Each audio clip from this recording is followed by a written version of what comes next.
আসসালামু আলাইকুম ওয়া রাহমাতুল্লাহি ওয়া বারাকাতুহু। আল্লাহর সাথে মহব্বত পয়দা হওয়ার কিছু মাধ্যম বা কিছু কাজ সম্পর্কে আমরা আজকে কিঞ্চিত আলোচনা শুনব। কয়েকটি, অনেক রয়েছে, আমরা কয়েকটি, কারণ আমরা 2 মিনিটের ভিডিও করি, বেশি বলা সম্ভব নয়। 1 নম্বর, ঈমানকে মজবুত ও শক্ত করা। মজবুত ঈমান থাকলে আল্লাহর মহব্বতে ফাটল সৃষ্টি হবে না। 1 নম্বর, ঈমানকে মজবুত করা। ঈমানকে মজবুত এবং শক্ত করা।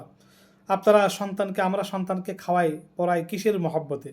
তদ্রূপ আল্লাহকে যারা চিনবে তাদের মধ্যে মহব্বতে কখনো ফাটল সৃষ্টি হবে না। যে আমাদের সন্তান, এটা আমাদের সন্তান, ঠিক আল্লাহ আমার রব, আল্লাহ আমার পালনকর্তা, রিজিকদাতা, আমার হায়াতদাতা, মৃত্যুদাতা, এইভাবে এটা আল্লাহকে চিনতে হবে, তাদের ইমানে ফাটল সৃষ্টি হবে না। 2 নম্বর, সব সময় আল্লাহর জিকির, স্মরণ, তাসবিহ, তাহলিল বেশি বেশি করে পাঠ করার মাধ্যমে আল্লাহ তাআলার মহব্বত পয়দা হয় বা এটা মহব্বত জারি থাকে।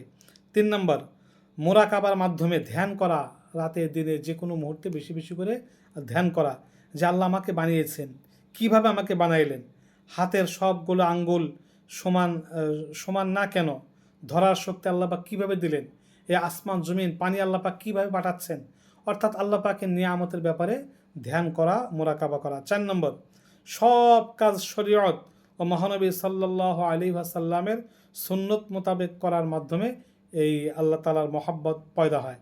আর আল্লাহ তাআলার মহব্বত পয়দার সবচেয়ে বড় মাধ্যম আল্লাহ পাক কোরআনে কারিমে বলেছেন, কুল ইন কুনতুম তুহিব্বুনাল্লাহ ফাত্তাবিউনি ইউহিব্বুকুমুল্লাহ।